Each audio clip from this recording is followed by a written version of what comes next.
Good morning students. Last video के अंदर हमने प्राइस इलास्टिसिटी ऑफ डिमांड के टॉपिक किए थे, तो वो हमारा चैप्टर वहाँ पे क्लोज हो जाता है।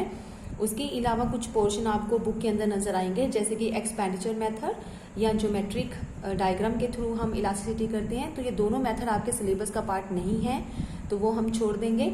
ठीक है, इसके अलावा जो एक डायग्राम आपकी बुक में शायद नजर आएगा, slope of demand curve, elasticity का डिमांड कर्व का स्लोप, तो वो भी कुछ नहीं करना है। जितना हमने कर लिया तो that was enough for the exam, तो वो हमारे सिलेबस का पार्ट है, उतना हमने सारा कवर कर लिया। राइट, तो जो नहीं किया वो छोड़ना है हमें। तो इसके अलावा प्रैक्टिकल क्वेश्चन में बेटे एक ही क्वेश्चन अभी तक हमने सॉल्व किया था, तो आज हम एक दो क्वेश्चन और सॉल्व कर रहे हैं। तो जिस टाइप के क्वेश्चन हम कर रहे हैं बस उतना ही आपको कवर करना है। इसके अलावा जो टफेस्ट पार्ट होगा हमारे प्रैक्टिकल क्वेश्चंस का, वो आप यहाँ से अब स्किप कर देना। ठीक है, तो वो ज्यादा टफेस्ट हम पोर्शन इस बार लॉकडाउन की वजह से हम ज्यादा नहीं करेंगे, थोड़ा इजी कंसेप्ट जो हमारे प्रैक्टिकल क्वेश्चन के वो करते हैं। तो दो कंसेप्ट हम दो क्वेश्चन और कर लेते हैं आज, एक बार रिवाइज कर देंगे इस टॉपिक को। तो पहला हमने यहाँ पे एग्जाम्पल लिया है, फर्स्ट है a consumer buy a certain quantity of good at a price of 10 rupees per unit. Right, तो एक कंज्यूमर, यहाँ पे एक क्वेश्चन हमें गिवन है, इस तरह के क्वेश्चंस आपको प्रैक्टिकल के आ सकते हैं एग्जाम के अंदर। तो एक कंज्यूमर खरीदता है कितनी quantity, certain quantity of a good, कितने रेट के ऊपर, 10 रुपीज के ऊपर, और 10 रुपीज एक यूनिट का रेट है। व्हेन प्राइस फॉल्स टू ₹8, अगर प्राइस जो है वो गिर जाते हैं, कम हो जाते हैं और 8 रुपए रह जाते हैं, यानी कि 8 रुपीज रह जाते हैं पर यूनिट। सो उसके बाद the consumer buy 40% more quantity, तो जितना पहले वो सर्टेन क्वांटिटी खरीद रहा था अब वो 40% ज्यादा खरीदेगा। तो पहला कितने खरीद रहा था, it was not given in this question, तो हम कैसे फाइंड आउट करते हैं। तो एक तो वो आपको समझना है, सेकेंडली इस क्वेश्चन में पता क्या करना है, प्राइस इलास्टिसिटी ऑफ डिमांड हमें फाइंड आउट करना है, जो कि हम कैसे फॉर्मुलाइज करते हैं इसको, इलास्टिसिटी यहाँ पे डी लिख के। राइट, तो अब यहाँ पे ई डी क्या हो गया हमारा, इलास्टिसिटी ऑफ डिमांड। तो हमें यहाँ पे क्वेश्चन में क्या लेना है बेटे, एक तो आपको ये पता होना चाहिए कि जहाँ पे परसेंटेज दी है 40%, तो सर्टेन क्वांटिटी हम ले लेते हैं कि सपोज अगर क्वांटिटी पहले 100 यूनिट परचेज कर रहा था कंज्यूमर, अब 40 मोर कर रहा है, यानी कि 140 परचेज कर रहा है। राइट, तो जब भी परसेंटेज गिवन है तो आपको ये समझ में आना चाहिए। तो रफली हम यहाँ पे लिख लेते हैं कि सपोज कर लेते हैं कितना क्वांटिटी जो स्टार्टिंग की थी वो कितनी थी हमारे कंज्यूमर की, 100, तो अब उसने जो है 40% मोर कर दिया, यानी कि 100 + 40 कर दिया, तो कितनी होगी अब क्वांटिटी, 140। राइट, ये हमें टॉपिक क्लियर हुआ। क्वेश्चन में जो स्टार्टिंग प्राइस थी P, वो कितनी है, 10 रुपीज, और जो P1 न्यू प्राइस है वो कितनी होगी, 8 रुपीज, यानी कि प्राइसेस क्या होगी, 2 रुपए से कम होगी। राइट, तो अगर आपको क्वेश्चन में यहाँ पे लिखना पड़े कि चेंज इन प्राइस या चेंज इन क्वांटिटी कितना है, तो पहले हमें वो पता लगना चाहिए, क्योंकि क्वेश्चन को सॉल्व करने के लिए हमें ये चीज क्लियर होनी जरूरी है। तो मैं यहाँ पे पहले क्या लिख रही हूँ, क्वेश्चन का फॉर्मूला माइनस जो हमारा इंडिकेटर साइन है वो हमें प्रीफिक्स करना पड़ता है फॉर्मूला शुरू करने से पहले, और फॉर्मूला क्या है, P/Q multiply change Q upon change P। Right, आप इसको इंटरचेंज भी कर सकते हो, यहाँ पे Q इस साइड में आ सकता है, P यहाँ पे आ सकता है, इट डजंट मैटर। ठीक है, उसमें कोई चक्कर नहीं है, ये भी इंटरचेंज हो सकते हैं, लेकिन हम यहाँ पे इजी इसलिए लिखते हैं ताकि आपको वो लर्न हो जाए फॉर्मूला अच्छे से। यहाँ पे हमें P चाहिए, तो जिस चीज की रिक्वायरमेंट है हम यहाँ पे मेंशन करते जाए हैं। P कितना है, 10 रुपीज, Q कितना है, Q हमें कितना यहाँ पे एज्यूम कर रही हैं, 100, तो हम 100 लेके चलते हैं, क्योंकि प्रॉपर हमें अमाउंट नहीं गिवन, तो क्वेश्चन में इतना ही लिखा है कि 40% मोर, यानी कि अगर 100 थी पहले अब 140 हो गई है। राइट, तो हमने यहाँ पे Q कितना लिया, स्टार्टिंग वाला जो क्वांटिटी परचेज करता था, जब 10 रुपए थे तो वो 100 यूनिट परचेज कर रहा था कंज्यूमर। इसके बाद चेंज Q कितना है, तो चेंज Q बेटे हम यहाँ पे फाइंड आउट नहीं कर सकते, फाइंड आउट कर सकते हैं, कैसे करेंगे, चेंज Q को हमें यहाँ पे लिखना पड़ेगा, 140 गिवन है, क्या फॉर्मूला पहले यहाँ पे लिखो फिर देखते हैं क्या गिवन है, Q1 - Q, तो 140 हमारी स्टार्टिंग न्यू वाली डिमांड है और स्टार्टिंग वाली 100, तो कितनी होगी, 40, यानी कि चेंज इन क्वांटिटी कितना आया, 40 के अंदर। इसी तरह से चेंज प्राइस भी कैलकुलेट कर सकते हैं। ठीक है, तो हम चेंज प्राइस कितना निकालेंगे, यहाँ पे पहले कितना रेट था फिर बाद में कितना हुआ, P1 कितना था और पुराने वाला कितना था। तो P1 कितना था यहाँ पे 10 रुपीज और न्यू प्राइस में कितना चेंज आया 8, तो चेंज कितना आया -2, राइट। तो हम यहाँ पे -2 लिखेंगे क्योंकि अगर माइनस में निकला है तो माइनस को शो करना जरूरी है क्योंकि फॉल इतना कम हो गया। क्लियर। तो यहाँ पे हमने फॉर्मूले के अंदर पुट कर लिया, तो ये क्या आंसर निकलता है हमारे पास, यानी कि इसको कट करके मैं यहाँ पे लिख सकती हूँ, इस 0 को हम यहाँ पे 0 पे कट कर लेते हैं, ठीक है, और यहाँ पे 2 को भी कट कर लेती हूँ यहाँ पे, तो कितना आ जाएगा 20, ठीक है। तो इसको सॉल्व करके कितना आ गया बेटे, माइनस का साइन है, ठीक है, अभी हमने माइनस का साइन लिखा है, जब सॉल्व कर लेंगे तो उसको कर देंगे क्लियर। तो ये आ गया हमारे पास 20 ऊपर है और नीचे कितना आ गया 10। तो यहाँ फिर ऐसा कर लेते हैं, इसको कट कर, चलो यहाँ पे कट करती हूँ मैं, और यहाँ पे कितना है माइनस का साइन, तो माइनस माइनस क्या हो जाएंगे बेटे, ये वाले प्लस हो जाएंगे। तो अगर ये 0 को 0 से कट कर देते हैं और माइनस का साइन क्या हो गया प्लस, तो हमारे पास ईडी कितना आ गया 2, क्लियर हो गई, ठीक है। तो पहले आप इसको ओपन कर लेना ब्रैकेट से, तभी आप कट कर सकते हो बेटे, ऐसे डायरेक्टली कट मत करना। पहले हम माइनस लिखेंगे, मल्टीप्लाई 20/10 लिख सकते हैं, then you can cross 0 with 0, ठीक है। और आंसर कितना आ गया हमारे पास, यहाँ पे माइनस का था तो आंसर कितना आ गया माइनस माइनस प्लस होके 2, क्लियर है बेटे। इस तरीके से आप इसको सॉल्व कर लोगे क्वेश्चन की स्टेटमेंट को समझ के। और इसके अलावा एक क्वेश्चन और हम देखते हैं ताकि हमारी प्रैक्टिस हो जाए। A consumer buy 30 units of a good at a price of ₹10 per unit. तो यहाँ पे 30 यूनिट्स जो है वो परचेज करता है जब रेट कितना था 10 पर यूनिट था। Price elasticity of demand for the good it is given in the question, ठीक है, ये ब्रैकेट मैंने मेंशन डाल किया है और यहाँ पे माइनस का साइन है। तो इलास्टिसिटी ऑफ डिमांड कितनी है, ये गिवन है, ये हमारे पास -1 है, क्लियर। तो फॉर्मूला हमारा क्या रहता है, P/Q change Q upon change P। यहाँ पे हम माइनस का साइन नहीं लगाएंगे, क्यों नहीं लगाएंगे, क्योंकि क्वेश्चन में ये चीज आपको ध्यान देनी है, क्वेश्चन में इलास्टिसिटी ऑफ डिमांड कैलकुलेट करके दिया हुआ है, कुछ और चीज हमें फाइंड आउट करनी है इन 4 ऑप्शंस में से, या तो P पता करना होगा, आगे हम रीड करते हैं स्टेटमेंट को, मे बी Q पता करना है, चेंज Q या चेंज P पता करना है। तो जो ED है it is given in the question, और यहाँ पे माइनस का साइन पहले से इन्होंने लगा के दिया है, so there is no need to mention prefix minus sign again in the formula, right. अगर आपको माइनस गिवन नहीं है, only 1 is given, then definitely you will have to prefix minus in this formula, okay. तो यहाँ पे हमने इसको ignore कर दिया, माइनस साइन हम नहीं लगा रहे हैं। तो क्वेश्चन में जो जो इन्फॉर्मेशन गिवन है वो हम पुट करते जाएंगे। क्या चीजें गिवन है हमें क्वेश्चन के अंदर, consumer buy 30 units of a good as a price of 10 per unit. So P कितना है हमारे पास, तो P क्वेश्चन में गिवन है 10 रुपीज, और इसी तरह से यूनिट भी गिवन है। अगर 10 रुपए रेट था तो वो कितने यूनिट्स खरीदता है 30, राइट। और यहाँ पे हम क्या लेते हैं मल्टीप्लाई का साइन, चेंज क्यों। अब हम आगे रीड करते हैं स्टेटमेंट को। यहाँ पे इलास्टिसिटी ऑफ डिमांड हमें -1 गिवन है, how many unit the consumer will buy at a price of ₹9 per unit. यानी कि हमें क्वेश्चन में P तो गिवन ही था 10 रुपीज, और साथ में P1 न्यू प्राइस भी गिवन है 9 रुपीज, यानी कि 1 रुपये से हमारे प्राइसेस क्या हो गए, डिक्रीज हो गए। तो अगर हमें चेंज P निकालना हो तो हम इजीली निकाल सकते हैं, P1 माइनस P का फॉर्मूला लगाते हैं। ध्यान रखना कि P माइनस P1 नहीं करना, आपको पहले न्यू वाला P1 लिखना है और बाद में इनिशियल बल्कि स्टार्टिंग वाले प्राइस लिखने हैं। थोड़ी सी भी गड़बड़ से आपका जो क्वेश्चन है वो रॉन्ग हो सकता है, ठीक है। तो P1 कितना है हमारे पास 9, और स्टार्टिंग में कितना था 10, तो -1 हमारा क्या आ गया चेंज।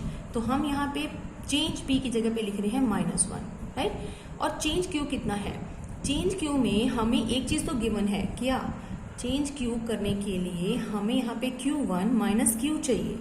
तो उसके लिए हमें क्या करने हैं, दोनों आइटम पता होने चाहिए, तभी हम फाइंड आउट कर सकते हैं कि चेंज Q कितना है, क्वांटिटी चेंज कितना आया है। लेकिन यहाँ पे न्यू वाला चेंज हमें फाइंड आउट करना है, यानी कि Q1 ही हमें पता करना है, और जो स्टार्टिंग में था वो कितना चेंज था 30 यूनिट्स का। तो इसलिए हम इसको पूरे फॉर्मूला हमारे पास कवर नहीं हो सकता क्योंकि हमारे पास एक आइटम नहीं है, सो हम चेंज क्यू को इसी तरह एज इट इज क्वेश्चन में लिखे रहने देते हैं, क्योंकि बाकी सब आइटम हमारे पास गिवन है। So we can calculate very easily change Q from this question. ठीक है, तो यहाँ पे -1 है, इसको कट करके 1/3 हम लिख सकते हैं और माइनस का 3 लिख सकते हैं।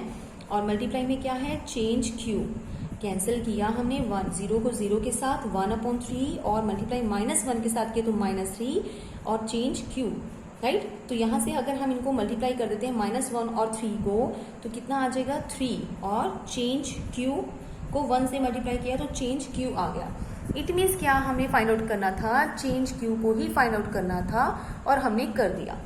ठीक है, तो यहाँ से अब हम न्यू क्वांटिटी निकालना चाहते हैं।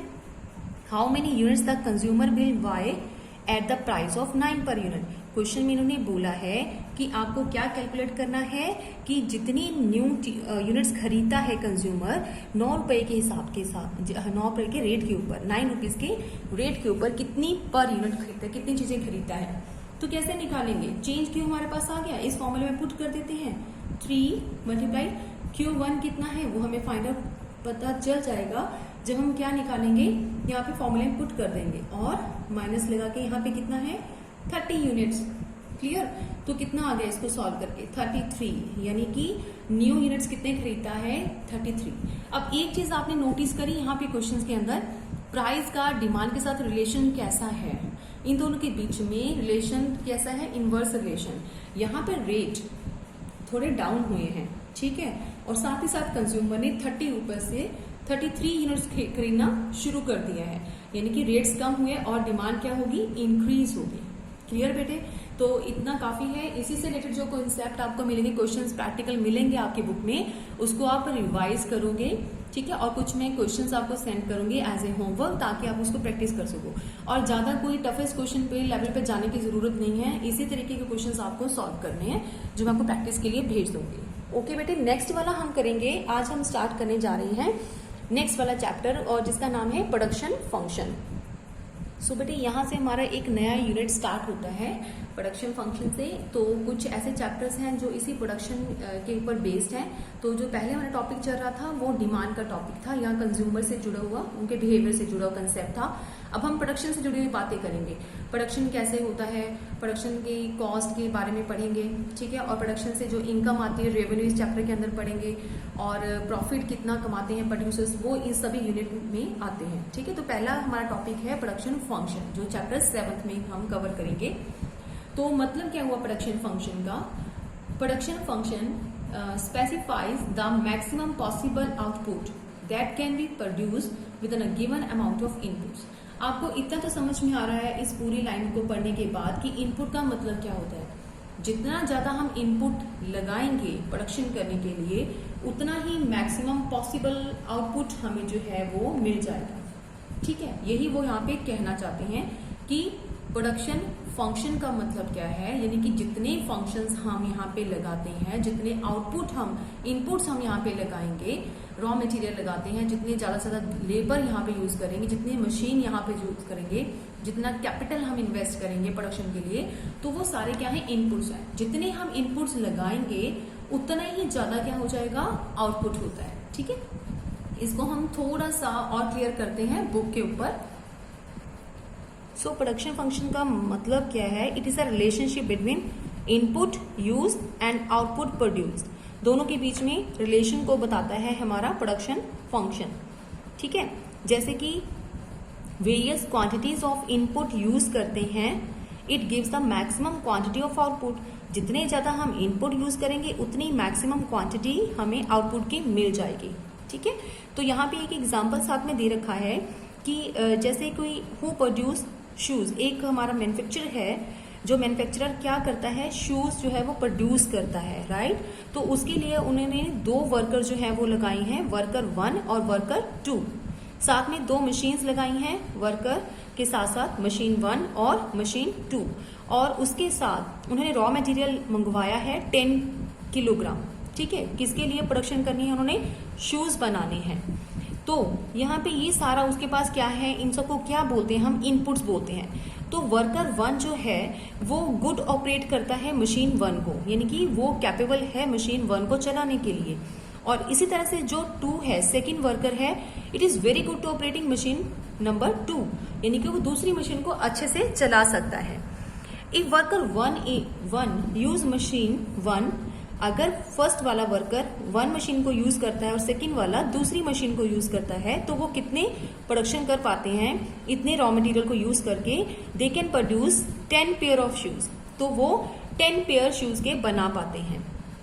ठीक है, तो अगर इसके ऑपोजिट हम लेते हैं वर्कर 1 को अगर हम सेकंड मशीन दे दें और इसी तरह से सेकंड वर्कर को हम यूज करने के लिए फर्स्ट मशीन दे दें कि आप पहले मशीन के ऊपर बैठ के अपना प्रोडक्शन करो, यानी कि काम करो।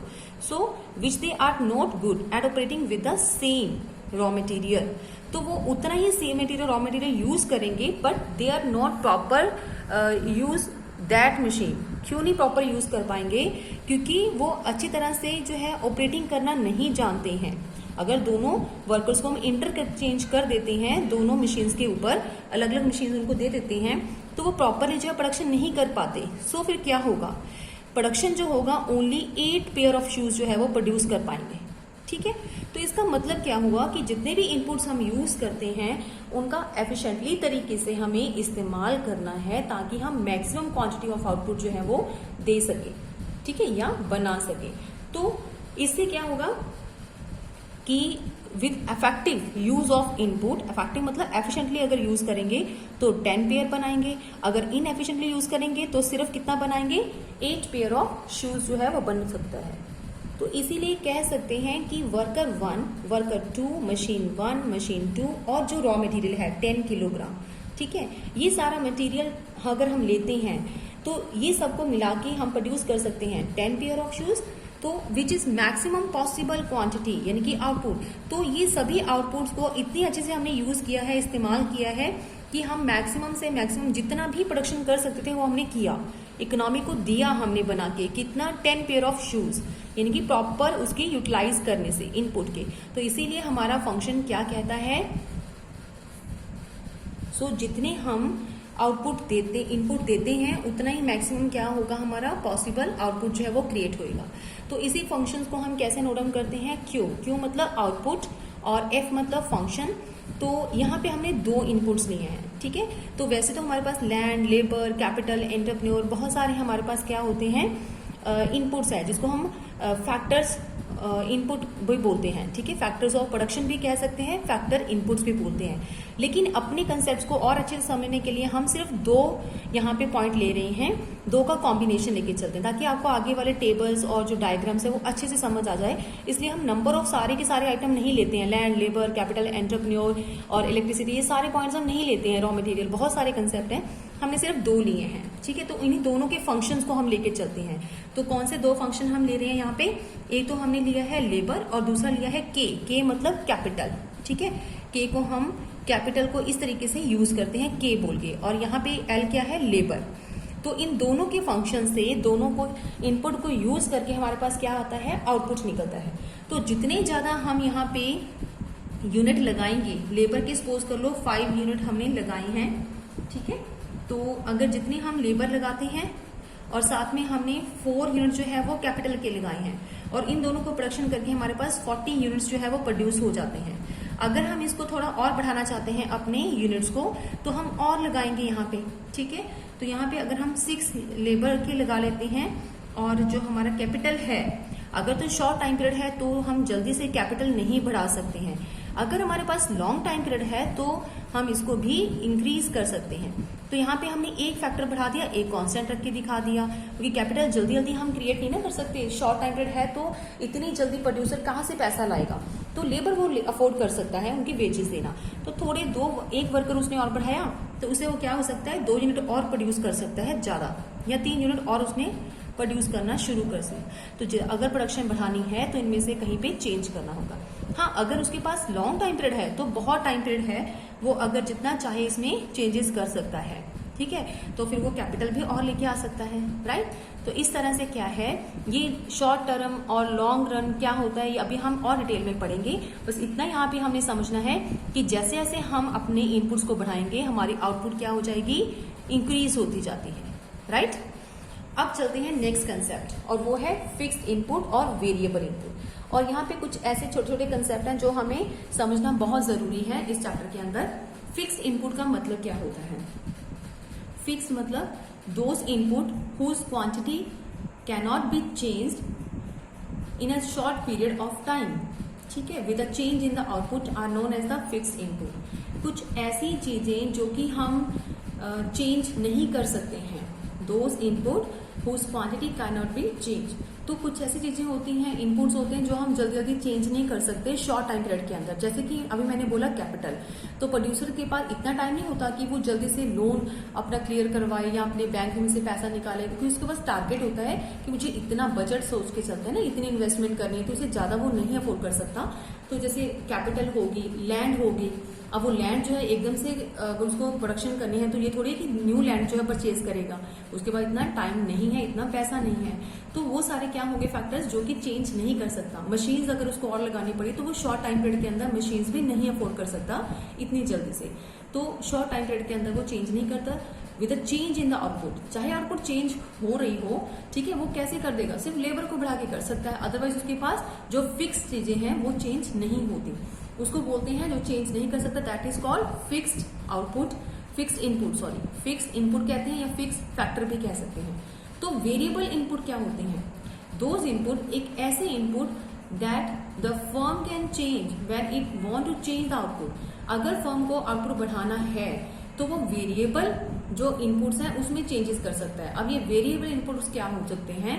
तो इसमें हम कह सकते हैं जैसे कि लेबर, ठीक है, लेबर को बढ़ा देगा या फिर रॉ मटेरियल थोड़ा और लेके आएगा, तो इन चीजों से क्या कर सकता है वो, और मटेरियल लेके आएगा। ये क्या है? दोनों इनपुट्स हैं जो कि वो चेंज कर सकता है इजीली शॉर्ट टाइम पीरियड के होते हुए भी। लेबर भी उसको आसानी से मार्केट में मिल जाएगी, रॉ मटेरियल भी वो अरेंज कर सकता है थोड़ा सा इन्वेस्टमेंट करके, थोड़ा सा पैसा खर्च करके, और तो वो ज्यादा इनपुट बना सकता है। If you want to change the inputs, अगर वो बढ़ाना चाहता है तो वो क्या इंक्रीज करेगा? अपनी कुछ फैक्टर्स को इंक्रीज करेगा, और जो इंक्रीज कर सकता है उन्हीं फैक्टर्स को हम क्या बोल सकते हैं? Variable factor. लेकिन कुछ ऐसे फैक्टर्स हैं जो वो चेंज नहीं कर सकता। कहाँ पे? बहुत शॉर्ट टाइम पीरियड के अंदर। जैसे कि मशीन्स अगर उसको लेके आनी है तो वो नई मशीन्स नहीं ला सकते इतने कम टाइम पीरियड के अंदर। अगर जमीन उसको और खरीदनी है, लैंड बिल्डिंग उसको और खरीदनी है, तो वो जल्दी से पैसा इन चीजों के ऊपर खर्च नहीं कर सकता, क्योंकि उसके पास टाइमिंग बहुत शॉर्ट है प्रोडक्शन करने के लिए, ठीक है। तो अब हम नेक्स्ट कंसेप्ट समझेंगे कि शॉर्ट टाइम पीरियड जो है वो किसको काउंट करते हैं, क्या होता है short run and long run. The short run is that period of time in which at least one of the factor remain fixed. If a firm want to raise the output in the short run, it can increase the variable input. अभी हमने जो read किया है उसी से concern है हमारा short time period. तो शॉर्ट रन जैसे कि एक प्रोड्यूसर के पास सिर्फ 3 मंथ है प्रोडक्शन करके देना है, 4 मंथ है, यानी कि 6 मंथ तक का जो टाइम पीरियड है उसको हम शॉर्ट टाइम पीरियड काउंट करते हैं, ठीक है। तो अगर उसके पास इतना कम टाइम पीरियड है तो इतने कम टाइम पीरियड के अंदर जो है प्रोडक्शन इजीली करके नहीं दे, ज़्यादा प्रोडक्शन करके नहीं दे सकता। अगर उसको प्रोडक्शन बढ़ानी है तो वो सिर्फ वेरिएबल फैक्टर्स को चेंज करके कर सकता है। वेरिएबल फैक्टर्स मतलब लेबर को बढ़ा के वो थोड़ी बहुत जो है प्रोडक्शन इंक्रीज करके जो है वो दे सकता है इकोनॉमी को, राइट। लेकिन अगर वो चाहे कि फिक्स फैक्टर को चेंज कर दे तो फिक्स फैक्टर को चेंज नहीं कर सकता। इसीलिए यहाँ पे लिखा है कि शॉर्ट टाइम पीरियड के अंदर एटलीस्ट 1 फैक्टर जो है वो क्या होता है? फिक्स रहता है। तो एटलीस्ट 1 है ना, 2 भी हो सकते हैं, ज्यादा भी हो सकते हैं। जैसे कि एक तो एटलीस्ट हमने लैंड ही ले लिया, तो लैंड को इजिली वह बड़ी लैंड में कन्वर्ट नहीं कर सकता। और सेकंड हम कैपिटल ले सकते हैं, जितना उसने अपना बजट अपना इन्वेस्टमेंट करने का सोचा है उससे ज्यादा एकदम से वो खर्चा नहीं कर सकता, अफोर्ड नहीं कर पाएगा।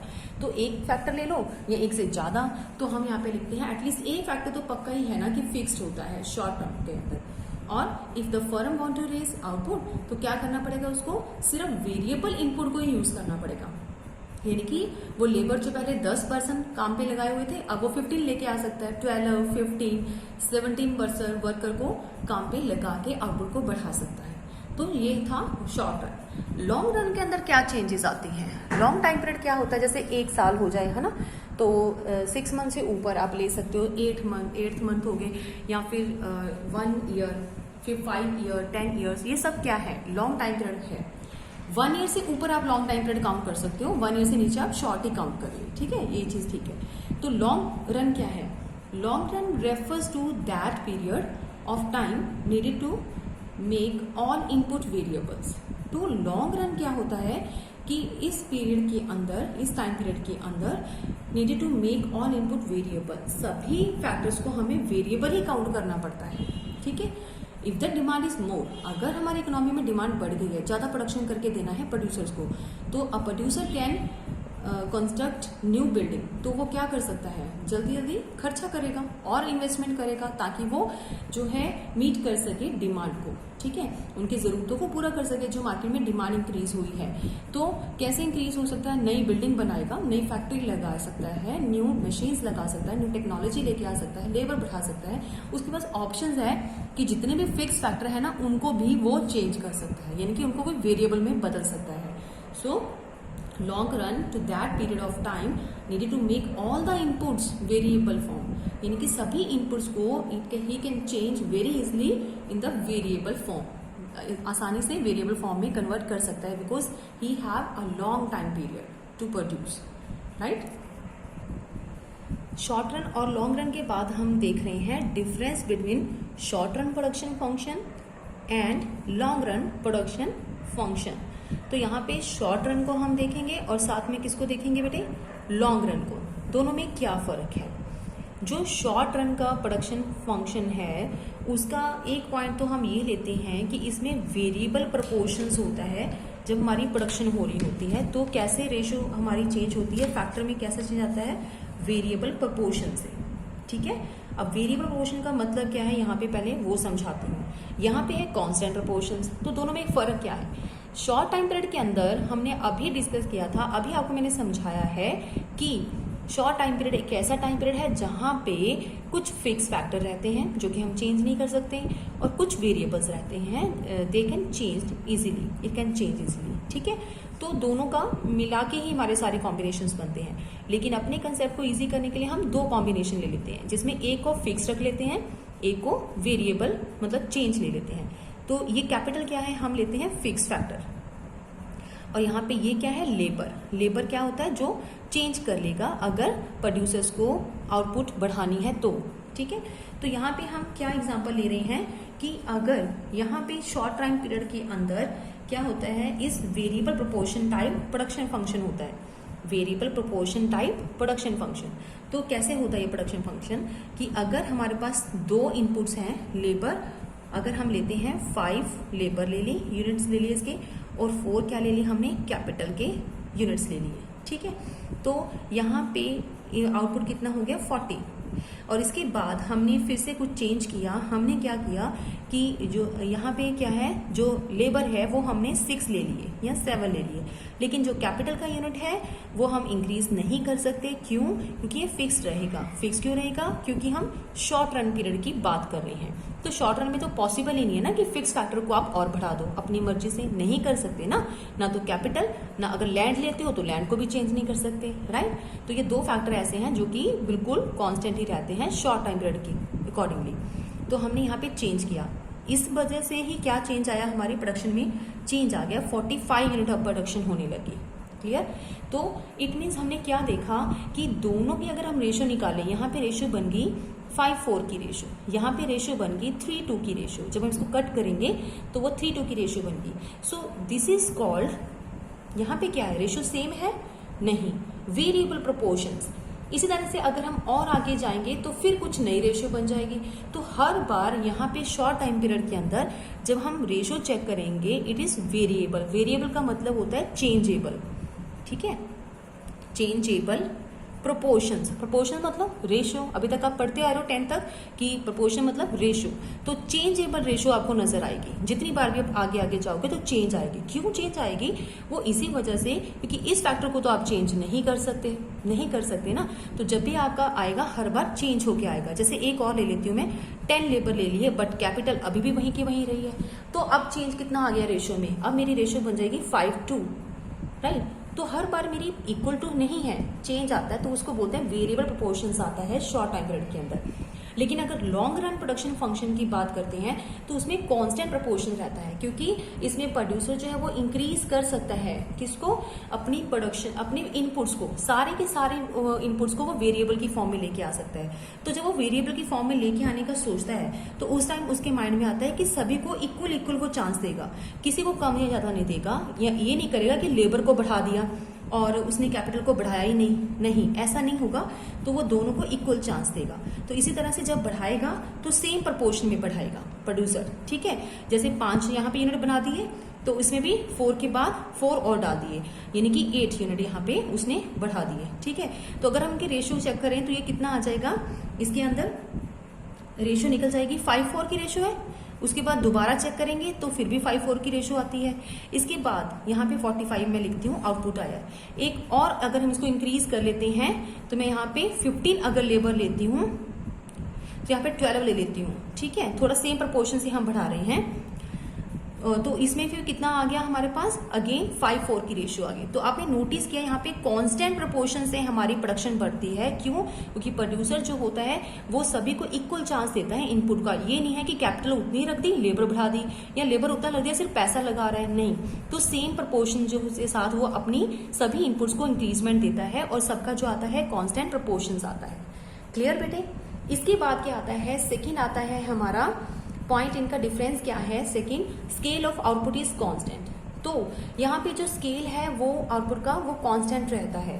स्केल कांस्टेंट मतलब कि हमारे पास कुछ फैक्टर जो होते हैं वो फिक्स्ड होते हैं, ठीक है, और कुछ वेरिएबल होते हैं। तो जिसकी वजह से हम अगर चाहें तो अपना स्केल बढ़ा नहीं सकते। जैसे अब छोटी दुकान है तो हम अगर शॉर्ट टाइम पीरियड में सोच लें कि बड़ा बिजनेस कर लेते हैं, बड़ी दुकान खोल लेते हैं, तो ऐसा पॉसिबल नहीं हो पाता। तो स्केल सेम ही रहता है। Scale of output is change. यहाँ पे स्केल ऑफ आउटपुट बढ़ सकता है। क्यों?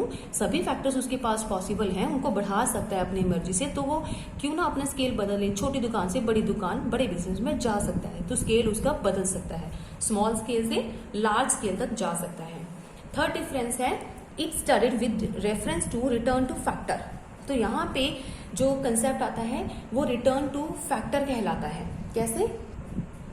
इसमें हम क्या चीज देखते हैं कि जो भी हमें बेनिफिट आता है, रिटर्न आती है, वो सिर्फ एक फैक्टर की वजह से आती है। और वो फैक्टर क्या कहलाता है? Variable factor. क्योंकि वेरिएबल को ही हम लेके चलते हैं। जैसे कि लेबर, तो सिर्फ लेबर ही एक ऐसी चीज है जो शॉर्ट टाइम पीरियड के अंदर हम बदल सकते हैं, ठीक है। तो हमने 2 कॉम्बिनेशन नहीं है, कैपिटल तो बदल नहीं सकते, तो लेबर को ही हम लेके चलते हैं। तो जितना भी रिटर्न आएगा हमारे पास, जो भी पैसा आएगा, इनकमिंग होगी, वो किसकी रेफरेंस से होगी? वो सिर्फ फैक्टर की वजह से होगी, ठीक है। जो सेकेंड हम लॉन्ग टाइम पीरियड की बात करते हैं, it is studied with reference to return to scale.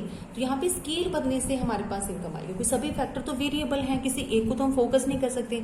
तो अगर स्केल बदल जाएगा तो रिटर्न आती है, जिसको हम रिटर्न टू स्केल बोलते हैं। यानी कि छोटी दुकान से बड़ी दुकान अगर हम कर लेते हैं तो वो हमारा रिटर्न है। तो ये किसको स्टडी करता है, रेफरेंस करता है? रिटर्न टू स्केल को। फोर्थ पॉइंट और लास्ट पॉइंट है ये डिफरेंस का, output is increase by increasing the application of one variable only. यहाँ पे सिर्फ आउटपुट बढ़ेगी सिर्फ एक वेरिएबल के फैक्टर के अकॉर्डिंगली। यहाँ पे आउटपुट जो बढ़ती है by increasing the application of all the factors, ठीक है। इसको ध्यान में रखना है बेटे। तो बेटे आज इतना काफी है, यहाँ तक आपको पोर्शन जो है वो एक बार रिवाइज करना है, ठीक है। और इसके साथ साथ जो आपकी बुक के अंदर जो इन दोनों में डिफरेंस दिया है वो काफी ज्यादा डिटेल में दे रखा है, उतना हमें डिटेल में नहीं जाना है, इतना सफिशिएंट है। आप इतनी 4 पॉइंट को इस तरीके से याद करो। अगर इस तरीके से आपको बना के दिया हुए हैं आपके उसमें बुक के अंदर, तो आप वैसे ही करोगे। इसमें ज्यादा हमने और डिटेल में नहीं जाना, ठीक है बेटे। तो इसको आप रिवाइज करोगे। ओके बेटे।